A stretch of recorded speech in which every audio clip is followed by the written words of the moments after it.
चलिए इस तो बात करते हैं एक और नए क्वेश्चन के बारे में। इस क्वेश्चन में एग्जामिनर ने कहा एक नाव स्थिर पानी में 6 किलोमीटर प्रति घंटे की गति से चलती है। धारा की दिशा के विपरीत समान दूरी तय करने में उसे 3 गुना समय लगता है। धारा की गति किलोमीटर प्रति घंटे में क्या है, ये एग्जामिनर मुझसे पूछ रहा है। तो आपको इस क्वेश्चन में ये पता होना चाहिए कि नाव की स्थिर जल में चाल और नाव की चाल, इन दोनों में डिफरेंस क्या होता है। इनमें कोई डिफरेंस नहीं होता। जो नाव की चाल होती है वही आपकी शांत जल में नाव की चाल होती है। मतलब कि जल तो पूरा क्या है आपका साइलेंट है, जल में कोई आपकी स्पीड नहीं है, वो जीरो है, तो वो आपकी बोट की स्पीड ही कहलाती है। इस चीज़ को समझे होंगे तो आपको एक क्वेश्चन आसानी से सोल्व हो जाएगा। तो देखिए एग्जामिनर ने क्या कहा, स्थिर जल में बोट की चाल 6 किलोमीटर दे रखी है। इसका मतलब ये बोट की चाल दे रखी होगी। अगर मैं मान लूँ कि भाई कि बोट की जो चाल है वो आपकी x किलोमीटर पर आवर है, और जो आपकी धारा यानी करंट की जो स्पीड है वो y किलोमीटर पर आवर है। तो इसमें देखिए इसकी तो इसने एग्जामिनर मुझे देखी 6 किलोमीटर पर आवर इसकी स्पीड दे रखी है, और मुझसे ये निकालने के लिए एग्जामिनर ने बोला है। तो देखिए एग्जामिनर ने कहा है कि जब वो धारा के साथ जाता है तो वो कितना टाइम लेता है, 1 घंटा लेता है। और जब धारा के विपरीत जाता है तो वो कितना टाइम लेता है, इसका 3 गुना टाइम लेता है। तो अगर इन दोनों का अगर मैं एलसीएम निकालूंगा तो एलसीएम कितना आएगा मेरे पास में, आपका 3 आएगा।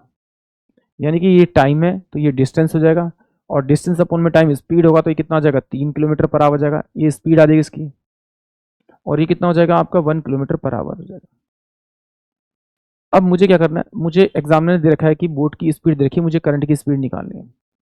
अगर मैं इन दोनों को जोड़ूंगा तो मेरे पास में 2x इजकल टू में आपका 4 किलोमीटर आएगा, और इससे मैं सॉल्व करूंगा तो x इजकल टू में 2 किलोमीटर पर आवर आएगा। ये मेरे पास में क्या आई, आपकी बोट की स्पीड आई है। अगर मुझे धारा की चाल निकालनी तो अब इन दोनों का डिफरेंस करूंगा, और डिफरेंस को 2 से डिवाइड कर दूंगा, यानी कि 2 किलोमीटर पर आवर, और डिवाइड बाय में 2 करूंगा तो ये मेरे पास में आपकी बोट की स्पीड यानी कि वाई आ जाएगी मेरे पास में, तो ये 1 किलोमीटर पर आवर आ जाएगा। बट जैसे ही मैंने यहाँ पर देखा था ये x किलोमीटर जो है मेरा 2 किलोमीटर पर आवर है, जबकि एग्जामिनर कह रहा है भैया ये तो 6 किलोमीटर है, तो इस 2 को 6 किलोमीटर बनाना पड़ेगा पर आवर। तो किससे मल्टी 3 से, तो जिससे से मल्टीप्लाई इससे मल्टीप्लाई कर दीजिए, यानी 3 किलोमीटर पर आवर जो आएगी वो स्पीड आएगी किसकी, आपकी बोट की। यानी कि ऑप्शन सी जो होगा वो इस क्वेश्चन के लिए करेक्ट होगा। अगर इस तरह से नहीं करना तो फिर आ जाइए इस तरह से करते हैं। देखिए एग्जामिनर ने कहा कि भाई जो बोट की स्पीड है वो आपकी क्या है, x किलोमीटर पर आवर है, ठीक है। और जो करंट यानी धारा की स्पीड है वो y किलोमीटर आपकी पर आवर है, ठीक है।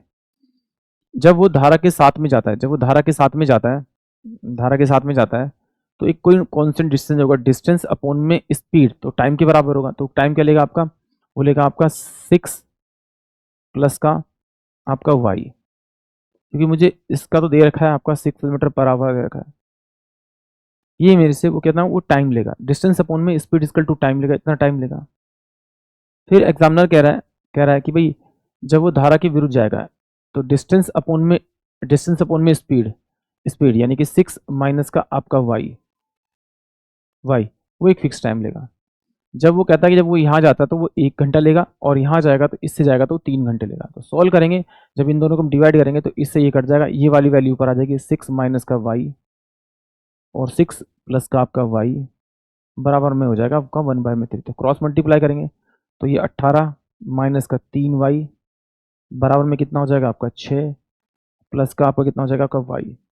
इसको इधर भेजेंगे तो ये कितना हो जाएगा आपका 12 बराबर, इसको इधर भेजेंगे तो 4y, इससे से काटेंगे तो कितना होगा 4 तिया 3 किलोमीटर पर आवर ये y। यानी कि ऑप्शन जो मेरे पास में सी होगा वो इस क्वेश्चन के लिए करेक्ट होगा। आई होप आप सभी को क्वेश्चन समझ में आया होगा।